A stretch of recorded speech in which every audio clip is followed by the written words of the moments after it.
ನೇತ್ರಾವತಿ ನದಿ ತೀರದಲ್ಲಿ ಶವ ಹುತ್ತಿಟ್ಟ ಆರೋಪ ದೂರುದಾರನನ್ನ ಬಂಧಿಸಿದ್ದಾರೆ ಎಸ್ಐಟಿ ಅಧಿಕಾರಿಗಳು. ಬಂಧನ ಆಗಿದೆ ಅನಾಮಿಕನದ್ದೀಗ. Mask man arrest. ನಿರಂತರವಾಗಿ ವಿಚಾರಣೆ ನಡೆಸಿ ಬಂಧನ ಮಾಡಿದ್ದಾರೆ. ನಿನ್ನೆ ಇಡೀ ರಾತ್ರಿ ದೂರುದಾರನಿಗೆ ಡ್ರಿಲ್ ಮಾಡಿದ್ದಾರೆ.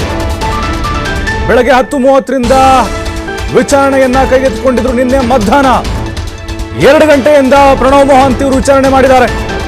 ಎಸ್ಐಟಿ ಮುಖ್ಯಸ್ಥರು ಮೊಹಾಂತಿ. ಈಗ ಆತನನ್ನ ಬಂಧಿಸಲಾಗಿದೆ.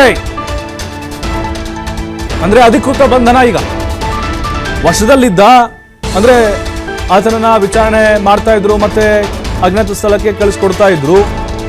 ಈಗ ಅಧಿಕೃತವಾಗಿ ಬಂಧನ ಆಗಿದೆ. ಮುಂದೆ ಏನಾಗುತ್ತೆ ಹಾಗಾದ್ರೆ? ಯಾಕಂದ್ರೆ ಅವನ ಸ್ಟೇಟ್ಮೆಂಟ್ ಅನ್ನ ತೆಗೆದುಕೊಂಡಿದ್ದಾರೆ. ವಿಡಿಯೋ ರೆಕಾರ್ಡ್ ಎಲ್ಲವೂ ಕೂಡ ಆಗಿದೆ. ಶವ ಹುತ್ತಿಟ್ಟಂತ ಆರೋಪಕ್ಕೆ ಸಂಬಂಧಪಟ್ಟಂತೆ ದೂರುದಾರ ಅರೆಸ್ಟ್ ಆಗಿದ್ದಾನೆ.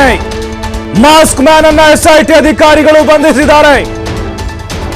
ಅರೆಸ್ಟ್ ಆಗಿದ್ದಾನೆ ಅನಾಮಿಕ ದೂರುದಾರ. ಮಾಸ್ಕ್ ಮ್ಯಾನ್ ಬಂಧನ.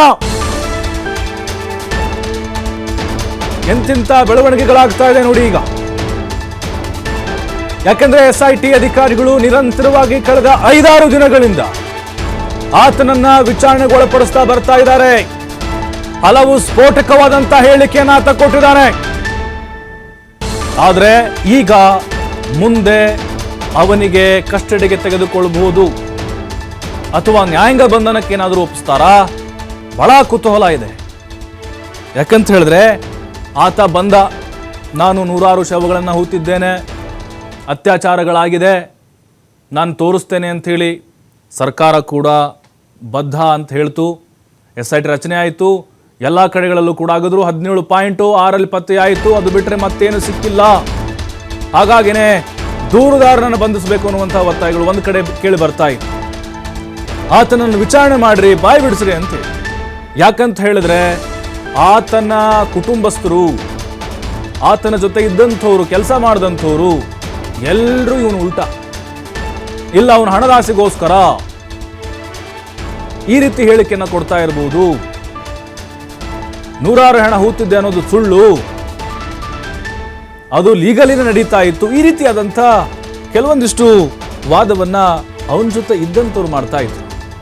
ಹಾಗಾಗಿನೇ ಈಗ ಎಸ್ಐಟಿ ಅಧಿಕಾರಿಗಳು ಮಾಸ್ಕ್ ಮ್ಯಾನ್ ಅನ್ನು ಬಂಧಿಸಿದ್ದಾರೆ. ಮುಂದೇನಾಗುತ್ತೆ?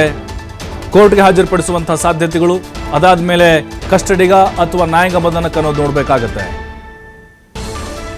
ಮತ್ತಷ್ಟು ಮಾಹಿತಿ ಆದಿತ್ಯ ನೀಡ್ತಾರೆ ನೇರ ಸಂಪರ್ಕದಲ್ಲಿ. ಆದಿತ್ಯ, ಮೇಜರ್ ಆದಂತಹ ಒಂದು ಅಪ್ಡೇಟ್ ಅಂತ ಹೇಳ್ಬೋದು ಇದು. ಈ ಬುರುಡೆ ರಹಸ್ಯ ಪ್ರಕರಣಕ್ಕೆ ಸಂಬಂಧಪಟ್ಟಂತೆ ಅಧಿಕೃತವಾದಂತಹ ಬಂಧನ ಆಗಿದೆ. ಅಂದ್ರೆ ಈಗ ನೆಕ್ಸ್ಟ್ ಕಸ್ಟಡಿಗ ಅಥವಾ ನ್ಯಾಯಾಂಗ ಬಂಧನಕ್ಕ ಅಂತ ಹೇಳಿ ಆತನ ಸ್ಟೇಟ್ಮೆಂಟ್ಗಳೆಲ್ಲವೂ ಕೂಡ ರೆಕಾರ್ಡ್ ಆಗಿದೆ ಅಂತ ಅನಿಸುತ್ತೆ. ಹಾಗಾಗಿನೇ ಮ್ಯಾಜಿಸ್ಟ್ರೇಟ್ ಮುಂದೆ ಹಾಜರುಪಡಿಸಿ ಮುಂದಿನ ಪ್ರಕ್ರಿಯೆಯನ್ನು ಶುರು ಮಾಡ್ತಾರಾ ಹೇಗನ್ನೋದು? ಹೌದು ಪ್ರಭು, ಧರ್ಮಸ್ಥಳ 100 ಶವಗಳನ್ನ ಹೂತಿಟ್ಟ ಪ್ರಕರಣಕ್ಕೆ ಇಡೀ ದೊಡ್ಡ ಟ್ವಿಸ್ಟ್ ಸಿಕ್ಕಿದೆ. ಅನಾಮಿಕ ದೂರುದಾರ ಯಾರಿದ್ನೋ ಏನು ಸಾಕ್ಷ್ಯ ಸಂರಕ್ಷಣಾ ಕಾಯ್ದೆ ಅಡಿಯಲ್ಲಿ ಆತನಿಗೆ ಪ್ರೊಟೆಕ್ಷನ್ ಅನ್ನು ನೀಡಿ ಎಸ್ಐಟಿಯನ್ನ ಫಾರ್ಮ್ ಮಾಡಿ ತನಿಖೆ ಮಾಡಲಾಗಿತ್ತು. ಈ ಪ್ರಕರಣ ಸುಳ್ಳು ಅನ್ನುವಂಥದ್ದು ಈಗ ಗೊತ್ತಾಗಿದೆ. ಅನಾಮಿಕ ದೂರುದಾರನ್ನೇ ಈಗ ಎಸ್ಐಟಿ ಅಧಿಕಾರಿಗಳು ವಶಕ್ಕೆ ಪಡೆದಿದ್ದಾರೆ. ಆತನನ್ನ ನಿನ್ನೆಯಿಂದ ಅಂದ್ರೆ ನಿನ್ನೆ ಬೆಳಿಗ್ಗೆ 10:30ಯಿಂದ ಇಂದು ಬೆಳಿಗ್ಗೆ 5 ಗಂಟೆವರೆಗೂ ಕೂಡ ತೀವ್ರ ವಿಚಾರಣೆಗೆ ಒಳಪಡಿಸಲಾಗಿತ್ತು. ಮಧ್ಯಾಹ್ನದ ಬಳಿಕ ಎಸ್ಐಟಿ ಮುಖ್ಯಸ್ಥ ಪ್ರಣವ್ ಮೊಹಾಂತಿ ಅವರೇ ಖುದ್ದು ಆತನನ್ನ ತೀವ್ರ ವಿಚಾರಣೆಗೆ ಒಳಪಡಿಸಿದ್ರು. ನಿರಂತರ ವಿಚಾರಣೆಯ ಬಳಿಕ ಆತ ಒಂದೊಂದೇ ವಿಚಾರಗಳ ಬಾಯಿ ಬಿಡ್ತಾ ಹೋದ. ಇದೊಂದು ಕಪೋಕಲ್ಪಿತವಾದಂತಹ ವಿಚಾರ ಅನ್ನುವಂಥದ್ದು, ನನ್ನಿಂದ ಈ ತರ ಹೇಳಿಸಿದ್ರು, ನಾನು ಈ ತರ ಮಾಡಿದೆ ಅನ್ನುವಂಥ ರೀತಿಯಲ್ಲೂ ಕೂಡ ಆತ ಹೇಳಿದ್ದಾನೆ. ಮತ್ತು ಏನು ಈ ಹಿಂದೆ ಆತ ಆರೋಪಗಳನ್ನ ಮಾಡಿದ್ರು, ಅತ್ಯಾಚಾರ ಆಗಿತ್ತು, ಲೈಂಗಿಕ ಆಕ್ರಮಣ ಆಗಿತ್ತು, ಬೇರೆ ಬೇರೆ ರೀತಿಯಲ್ಲಿ ಕೊಲೆ ಆಗಿತ್ತು, ಅದಕ್ಕೆ ಯಾವುದೇ ರೀತಿಯ ಒಂದು ಅಂತಿಮ ಸಂಸ್ಕಾರಗಳನ್ನ ಮಾಡದೆ, ಕಾನೂನಾತ್ಮಕ ಪ್ರಕ್ರಿಯೆಗಳನ್ನ ಮಾಡದೆ ನನ್ನ ಕೈಯಿಂದ ಹೂತ್ ಹಾಕ್ಸ್ತಾ ಇದ್ರು ಅನ್ನುವಂಥದ್ದು, ಇದೆಲ್ಲವೂ ಕೂಡ ಸುಳ್ಳು ಅನ್ನೋದು ಮೇಲ್ನೋಟಕ್ಕೆ ಎಸ್ಐಟಿ ತನಿಖೆಯ ಬಳಿಕ ಎಸ್ಐಟಿ ಮುಖ್ಯಸ್ಥ ಪ್ರಣವ್ ಮೊಹಾಂತಿ ಅವರಿಗೆ ಗೊತ್ತಾಗಿರೋದು. ಮತ್ತು ಆತ ತಂದಂತಹ ಬುರುಡೆಯ ಕಥೆಯು ಕೂಡ ಸುಳ್ಳಾಗಿದೆ. ಅದು ಬೇರೆ ಭಾಗದಿಂದ ತಂದು ಇಲ್ಲಿ ಆತ ಅದು ಇಲ್ಲೇ ನಾನು ಹೂತು ಹಾಕಿದ್ದು ಅನ್ನುವಂಥದ್ದನ್ನ ಹೇಳಿದ್ದಾನೆ ಅನ್ನುವಂತಹ ರೀತಿಯ ಮಾಹಿತಿ ಕೂಡ ಎಸ್ಐಟಿಗೆ ಲಭಿಸಿದೆ. ಹಾಗಾಗಿ ಬೆಳಿಗ್ಗೆ 5 ಗಂಟೆಯವರೆಗೂ ಕೂಡ ಆತನನ್ನ ವಿಚಾರಣೆ ಮಾಡಿದ್ದಾರೆ. ಆ ವಿಚಾರಣೆ ಮಾಡಿದ ಬಳಿಕ ಇದು ಸುಳ್ಳು ಅನ್ನುವಂಥದ್ದು ಸಾಬೀತಾದ ಬಳಿಕ ಆತನನ್ನ ಸಾಕ್ಷ್ಯ ಸಂರಕ್ಷಣಾ ಕಾಯ್ದೆಯಿಂದ ವಿಮುಖಗೊಳಿಸಿ ಇದೀಗ ಎಸ್ಐಟಿ ಅಧಿಕಾರಿಗಳು ವಶಕ್ಕೆ ಪಡೆದಿರೋದು.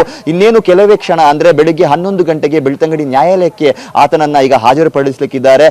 ಇವತ್ತು ಬೆಳಗಿನಿಂದಲೇ ಎಸ್ಐಟಿ ಕಚೇರಿಯಲ್ಲಿ ಒಂದಿಷ್ಟು ಕ್ಷಿಪ್ರ ಬೆಳವಣಿಗೆಗಳು ಕೂಡ ನಡೀತಾ ಇದೆ. ಪೂರಕವಾಗಿ ಹೆಚ್ಚುವರಿ ಪೊಲೀಸರನ್ನ ಕೂಡ ನಿಯೋಜನೆ ಮಾಡಿದ್ದಾರೆ.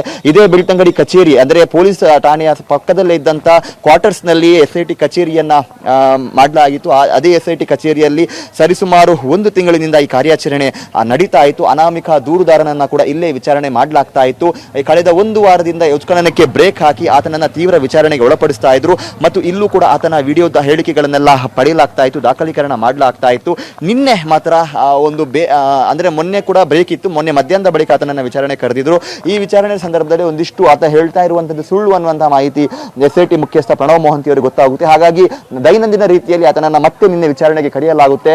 ಬೆಳಿಗ್ಗೆ 10 ಗಂಟೆಯಿಂದಲೇ ವಿಚಾರಣೆ ಆರಂಭವಾಗುತ್ತೆ. ವಿಚಾರಣೆ ಆರಂಭವಾಗಿ ಇವತ್ತು ಬೆಳಿಗ್ಗೆ 5 ಗಂಟೆವರೆಗೂ ಕೂಡ ಆತನನ್ನ ತೀವ್ರ ವಿಚಾರಣೆಗೆ ಒಳಪಡಿಸ್ತಾರೆ. ತೀವ್ರ ವಿಚಾರಣೆಗೆ ಒಳಪಡಿಸಿದ ಸಂದರ್ಭ ಎಲ್ಲವನ್ನ ಕೂಡ ಆತ ಎಳೆಯಾಗಿ ಆತ ಬಿಚ್ಚಿಡ್ತಾ ಹೋಗ್ತಾನೆ.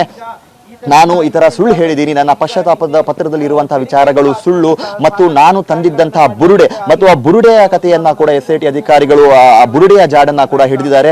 ಆ ಬುರುಡೆ ಎಲ್ಲಿಂದ ಬಂತು, ಅದು ಧರ್ಮಸ್ಥಳ ಗ್ರಾಮದಲ್ಲೇ ಸಿಕ್ಕಿದ್ದ ಅನ್ನುವಂಥ ವಿಚಾರಗಳಿಗೂ ಕೂಡ ಆತ ಇಲ್ಲ ಅಂತ ಅದನ್ನ ನಿರಾಕರಿಸಿದ್ದಾನೆ. ಆ ಬುರುಡೆ ನನ್ನ ಕೈಯಲ್ಲಿ ಕೊಟ್ಟು ಈ ತರ ಹೇಳಿಕೆಯನ್ನ ನೀಡಿ ಸರೆಂಡರ್ ಆಗುವಂತ ರೀತಿಯಲ್ಲಿ ನಮಗೆ ಮಾಹಿತಿಯನ್ನ ನೀಡಲಾಗಿತ್ತು. ಹಣದ ಆಸೆಗೋಸ್ಕರ ಈ ತರ ಮಾಡಿದ್ದೀನಿ ಅನ್ನುವಂಥದ್ದನ್ನ ಆತ ಹೇಳಿಕೊಂಡಿದ್ದಾನೆ ಅನ್ನುವಂಥ ರೀತಿಯ ಮಾಹಿತಿ ಇದೆ. ಹಾಗಾಗಿ ಇನ್ನಷ್ಟು ಆತನ ವಿಚಾರಣೆ ನಡೆಯುವಂತ ಸಾಧ್ಯತೆಗಳು ಕೂಡ ಇದೆ.